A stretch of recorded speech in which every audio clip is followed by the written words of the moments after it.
നമസ്കാരം. സർവൈശ്വര്യോദയ ദിവസം, പത്താമുദയം അഥവാ മേടപ്പത്ത്.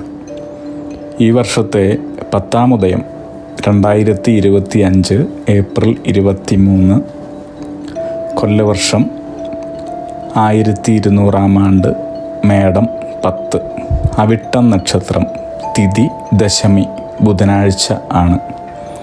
കാർഷിക വൃത്തി ഈശ്വരകർമ്മമെന്ന് വിശ്വസിച്ച മനുഷ്യരുടെ അനുഷ്ഠാനമാണ് മേടപ്പത്ത് അഥവാ പത്താമുദയം. ഇത് സർവ്വ ഐശ്വര്യങ്ങൾക്കും നിദാനമായ ദിവസമാണ്. മേടവിഷു ശ്രീകൃഷ്ണ പ്രീതികരവും മേടപ്പത്ത് അഥവാ പത്താമുദയം സൂര്യപ്രീതികരവുമാകുന്നു. പത്താമുദയം പൊതുവെ 2 എണ്ണമാണുള്ളത്: മേടപ്പത്തും തുലാപ്പത്തും. തിരുവിതാംകൂർ ഭാഗത്ത് മേടപ്പത്തിന് അഥവാ പത്താമുദയത്തിന് പ്രാധാന്യം കൂടുതലായി കണ്ടുവരുന്നു. എന്നാൽ മലബാർ ഭാഗത്ത് തുലാപ്പത്ത് വിശേഷമായി ആഘോഷിക്കുകയും ചെയ്തു വരുന്നുണ്ട്. എന്നാൽ നമ്മുടെ ആചാരപ്രകാരം മേടപ്പത്തിനാണ് ഏറെ പ്രാധാന്യമുള്ളത്. കടുത്ത വേനൽ കഴിഞ്ഞ് സൂര്യൻ ഉച്ചരാശിയിലെ പരമോച്ഛത്തിൽ എത്തി നിൽക്കുന്ന കാലമാണ് പത്താമുദയം. വേനൽ മഴയും ലഭിക്കുന്ന സമയമാണിത്. കൃഷി സംബന്ധം അഥവാ ഭൂമി സംബന്ധം, ഭവന സംബന്ധം എന്നിത്യാദി ശുഭകർമ്മങ്ങൾക്ക് ഏറ്റവും ഉത്തമം പത്താമുദയം ആണ്. മേടവിഷുവിൻ്റെ പ്രാധാന്യം മേടപ്പത്തു വരെയാണ് ഉള്ളത്. കാർഷിക വൃത്തിയിലേർപ്പെട്ടവരെല്ലാം തന്നെ വിഷുദിനത്തിൽ ശ്രീകൃഷ്ണ ചിന്തയോടെ കൃഷിയിടങ്ങൾ പാകമാക്കും. സൂര്യപ്രീതി കർമ്മങ്ങളോടെ പത്താമുദയത്തിൽ അതിൽ വിത്തിറക്കും. ഇതാണ് ആചാരം. ചില പ്രത്യേക സമുദായങ്ങളിലെ ആയോധന കലകളുടെ മത്സരമോ പ്രദർശനമോ നടത്തുന്നതും ഈ ദിവസമായിരിക്കും. മേടവിഷു പോലെ പത്താമുദയത്തിനും പുലർച്ചെ ഉണർന്ന് കണി കാണുന്ന രീതി പണ്ടുകാലങ്ങളിൽ നിലവിലുണ്ടായിരുന്നു. ഇന്നും അപൂർവം ചില കർഷക കുടുംബങ്ങളിൽ ഇതൊക്കെ വളരെ പ്രാധാന്യത്തോടെ ആചരിച്ചു പോരുന്നുണ്ട്.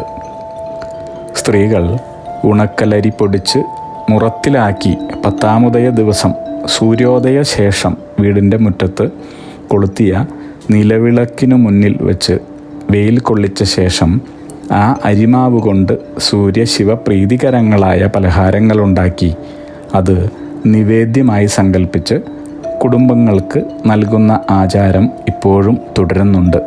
അടുത്ത ഒരു വർഷക്കാലം ആ കുടുംബത്ത് സർവ്വ ഐശ്വര്യമുണ്ടാകുന്നതിന് സൂര്യദേവൻ്റെ എല്ലാ അനുഗ്രഹവും അവർക്ക് ലഭിക്കുന്നതുമാണ്. ഈ ചടങ്ങിന് വെള്ളിമുറം എന്നാണ് പറയുന്നത്. ഇത് ചെയ്യുന്നത് കുടുംബത്തിലെ സ്ത്രീജനങ്ങളായിരിക്കും.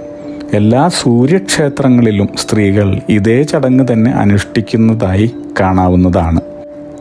പത്താമുദയത്തിൽ കൃഷി ഇറക്കാൻ ശുഭപ്രദമാകയാൽ അന്ന് മറ്റ് കൃഷി ആരംഭിക്കുന്നത് പോലെ തന്നെ സൂര്യനെ നോക്കി പ്രാർത്ഥിച്ചതിന് ശേഷം തെങ്ങിൻ തൈകൾ നടുന്നത് ഇപ്പോഴും തുടരുന്നുണ്ട്. അതായത് പത്താമുദയത്തിൽ കാർഷിക കാര്യങ്ങൾ ആരംഭിക്കുവാൻ മറ്റൊരു മുഹൂർത്തം നോക്കേണ്ടതില്ലെന്ന് സാരം. സമൃദ്ധിയും സമ്പന്നതയും നിറഞ്ഞതും ഏതു പ്രാർത്ഥനകൾക്കും ഫലം ലഭിക്കുന്നതുമായ നാളുകളായാണ് ഇതിനെ കണക്കാക്കുന്നത്. പ്രത്യേകിച്ച് പത്താമുദയത്തിൻ്റെ അന്ന് മത്സ്യമാംസാദികൾ ഉപേക്ഷിക്കുകയും വ്രതാചരണത്തോടെയുള്ള ജീവിത രീതിയിൽ നീങ്ങുകയും ചെയ്യുന്നത് വളരെ ഉത്തമമായ കാര്യമാണ്. ഇനി വളരെ പ്രധാനപ്പെട്ട കാര്യം ശ്രദ്ധിച്ചു കേട്ടോളൂ, അതുപോലെ തന്നെ ചെയ്തോളൂ. ഫലാർഹം.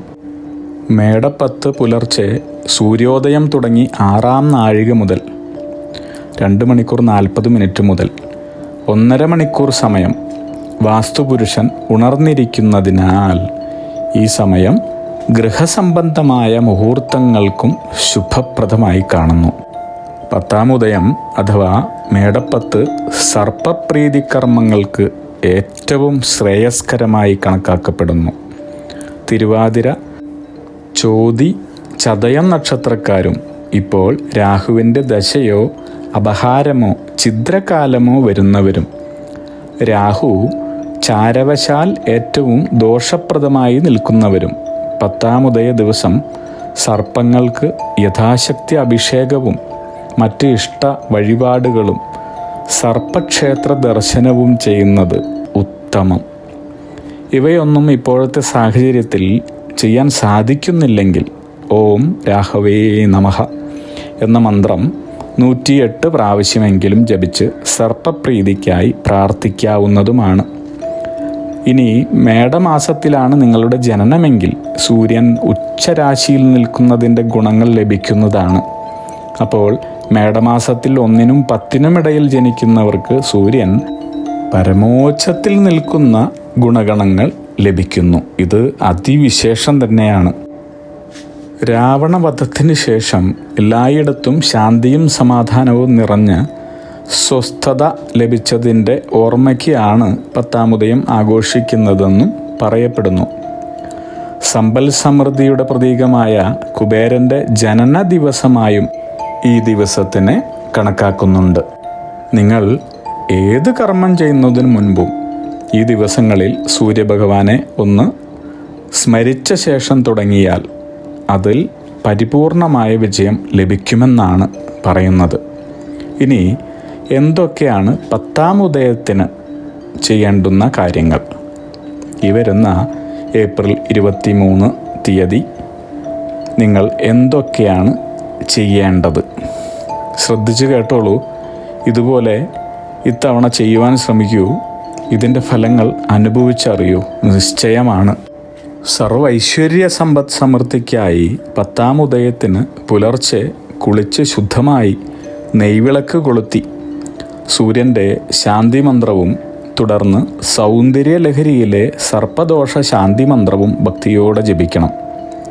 ശിവക്ഷേത്ര ദർശനവും രുദ്രസൂക്താർച്ചനയും രുദ്രസൂക്ത മന്ത്രസഹിതം അഭിഷേകം നടത്തിയ അഭിഷേക ജലം തീർത്ഥം കൃഷിസ്ഥലങ്ങളിലും വ്യാപാര സ്ഥാപനങ്ങളിലും ഗൃഹത്തിലും തെളിക്കുവാനും ശ്രദ്ധിക്കണം.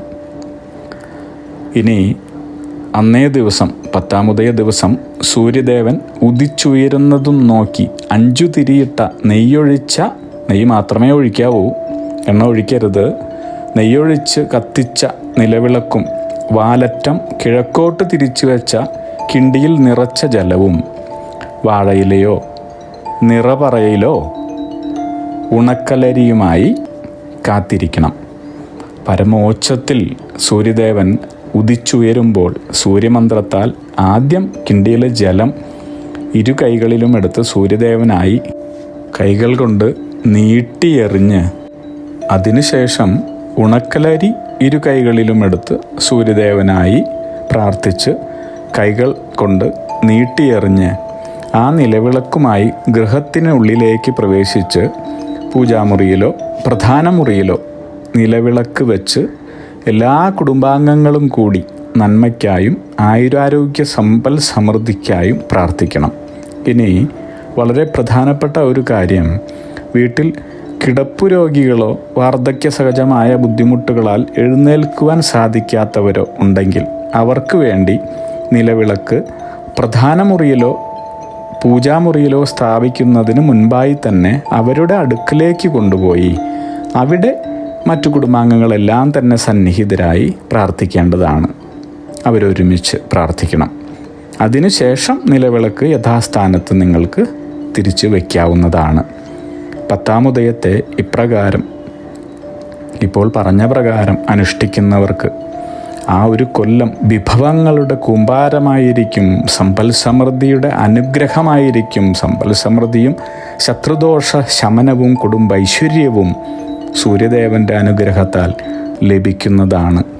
അതുകൊണ്ട് തന്നെ നിങ്ങൾ ഇതെല്ലാം വളരെയധികം ഭക്തിപൂർവ്വം ചെയ്യുക വഴി ഈ വർഷം മുഴുവൻ തന്നെ അലലില്ലാതെ ധനധാന്യ സമൃദ്ധിയോടെയുള്ള സമൃദ്ധമായ സന്തോഷമായ ജീവിതം ആയിരിക്കുമെന്ന് അനുഭവമതം നിശ്ചയം. 10-ാം ഉദയ ദിവസം ഏത് ദേവീദേവന്മാരെ ഭജിച്ചാലും പ്രാർത്ഥിച്ചാലും അതിന് പരിപൂർണമായ ഫലസിദ്ധി ലഭിക്കുമെന്നാണ് പറയപ്പെടുന്നത്. വ്രതവും പൂജകളും ദൈവചിന്തയുമായി ഈ ദിവസം ചിലവഴിക്കുന്നത് വിജയം നേടുവാനും ശ്രേയസ്കരവുമാണെന്നാണ് വിശ്വാസം.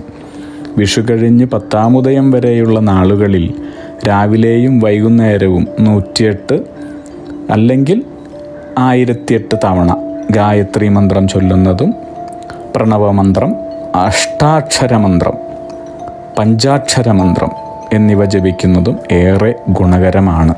ഇനി പാപശാന്തിക്കും തടസ്സ നിവാരണത്തിനുമായി 10-ാമുദയ ദിവസം ഇഷ്ടദേവനെ പ്രാർത്ഥിക്കുകയോ അല്ലെങ്കിൽ ഓം നമോ നാരായണായ എന്ന മന്ത്രം ജപിക്കുകയോ ചെയ്യുക. അതുപോലെ തന്നെ അന്നേ ദിവസം രാവിലെ കുളിച്ച് ഇറനോടെ അരയാലിനെ പ്രദക്ഷിണം ചെയ്യുന്നത് ശ്രദ്ധിച്ചു കേട്ടോളൂ, മറക്കാതെ ചെയ്യാൻ ശ്രമിക്കുക. ഫലം അനുഭവത്തിലൂടെ തന്നെ വന്നോളും. അന്നേ ദിവസം കുളിച്ച് ഇറനോടെ ഭക്തിയോടെ അരയാലിനെ പ്രദക്ഷിണം ചെയ്യുന്നത് രോഗദുരിതശാന്തിയും സമാധാനവും സമൃദ്ധിയും പ്രദാനം ചെയ്യുന്നതാകുന്നു. അരയാലിനെ 9 തവണ പ്രദക്ഷിണം വെച്ചാൽ പാപശാന്തി. ഓർമ്മ വെച്ചോളൂ, മാർഗതടസ്സങ്ങൾ മാറുവാൻ 18 പ്രദക്ഷിണം, കാര്യസാധ്യവും കർമ്മവിജയവുമാണ് നിങ്ങളുടെ ലക്ഷ്യമെങ്കിൽ 36 പ്രദക്ഷിണവുമാണ് കൽപ്പിച്ചിട്ടുള്ളത്. ഇനി ഉദിച്ചുയരുന്ന സൂര്യദേവനെ നോക്കി ഗായത്രി മന്ത്രം ജപിക്കുന്നതും അത്യുത്തമം, ബഹുവിശേഷമാണ്. കൂടാതെ 10-ാമുദയത്തിൽ നിങ്ങളുടെ വാഹനങ്ങൾ ഏതുമാകട്ടെ തട്ടക ക്ഷേത്രത്തിൽ, നിങ്ങളുടെ ദേശത്തിലെ ക്ഷേത്രത്തിൽ നിന്ന് പൂജിച്ചു വാങ്ങേണ്ടതുമാണ്. അതിൻ്റെ താക്കോൽ കൊടുത്ത് പൂജിച്ചു വാങ്ങേണ്ടതുമാണ്. ഇവയൊക്കെയും ഈശ്വര വിചാരത്താൽ അത്യുത്തമം തന്നെയാണ്. ഇനി അന്നേ ദിവസം സർവ്വ ഐശ്വര്യം ലഭിക്കുവാൻ ശിവക്ഷേത്രത്തിലും സർപ്പക്ഷേത്രത്തിലും പോയി ദർശനം നടത്തി യഥാശക്തി ഇഷ്ട വഴിപാടുകൾ ചെയ്യുന്നത് അത്യുത്തമമാണ്. ഇപ്പോഴത്തെ സാഹചര്യത്തിൽ സർപ്പപ്രീതി പ്രാർത്ഥനകൾ ക്ഷേത്രത്തിലോ സ്വവസതിയിലോ സൗകര്യപൂർവ്വം നടത്താവുന്നതാണ്. സ്വന്തമായി ചെയ്യുന്ന കർമ്മങ്ങൾക്ക് 100 ഇരട്ടി ഫലസിദ്ധി ഉണ്ടാകുന്നു എന്നാണ് പറയപ്പെടുന്നത്. നിങ്ങൾ എല്ലാവരും തന്നെ ഈ 10-ാമുദയത്തിൽ സർവ്വ ഐശ്വര്യ സമ്പദ് സമൃദ്ധിയും സമാധാനവും സന്തോഷവും ജീവിതത്തിൽ ഉണ്ടാവാൻ, സർവ്വവിധ രോഗദുരിത പീഡകൾക്കും സമാധാനമുണ്ടാകാനും ശാശ്വതമായ ശമനമുണ്ടാകുവാനുമായി ഇതെല്ലാം നടത്തുക, എല്ലാം ചെയ്യുവാൻ ശ്രമിക്കുക. നിങ്ങൾക്ക് 100 ഇരട്ടി ഫലസിദ്ധി ഉണ്ടാകുന്നതാണ്. ജഗദീശ്വരൻ അനുഗ്രഹിക്കട്ടെ. അഗ്നിഹോത്രികളുടെ ജീവിത നിയോഗ പ്രവചനങ്ങളിലൂടെ നിങ്ങളുടെ കർമ്മദോഷങ്ങൾ നീക്കുന്നതിനും ജീവിത വിജയം നേടുന്നതിനുമായി ഞങ്ങളുടെ ബിസിനസ് വാട്സപ്പ് നമ്പറിലോ മെയിലിലോ ബന്ധപ്പെടുക.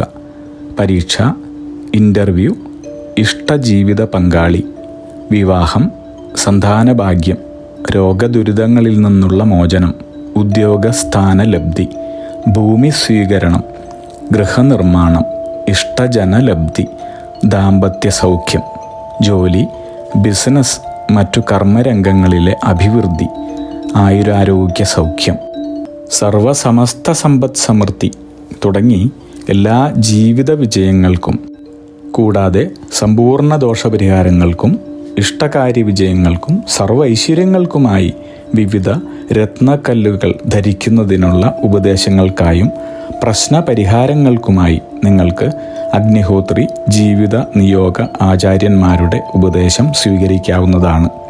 ഒരു കാര്യം പ്രത്യേകം ഓർക്കുക, നേരിട്ടുള്ള private consultation, online phone consultation എന്നിവയ്ക്ക് വാട്സപ്പിലൂടെയോ മെയിലിലൂടെയോ ഉള്ള മുൻകൂർ ബുക്കിംഗ് ആവശ്യമാണ്. ബിസിനസ് വാട്സപ്പ് നമ്പർ ശ്രദ്ധിച്ചോളൂ: 9846797971. Mail ID myniyogam@gmail.com. നിങ്ങളുടെ എല്ലാവിധത്തിലുമുള്ള പിതൃ, കർമ്മ, ഗ്രഹ, രാശി, നക്ഷത്ര ദോഷ നിവൃത്തികൾക്കും പരമമായ ജീവിത വിജയത്തിനും അവസാനത്തെ അത്താണി അഗ്നിഹോത്രി ജീവിത നിയോഗ ആചാര്യന്മാർ. അഗ്നിഹോത്രികളുടെ ജീവിത നിയോഗ പ്രവചനങ്ങൾ മനുഷ്യ നന്മയ്ക്ക്.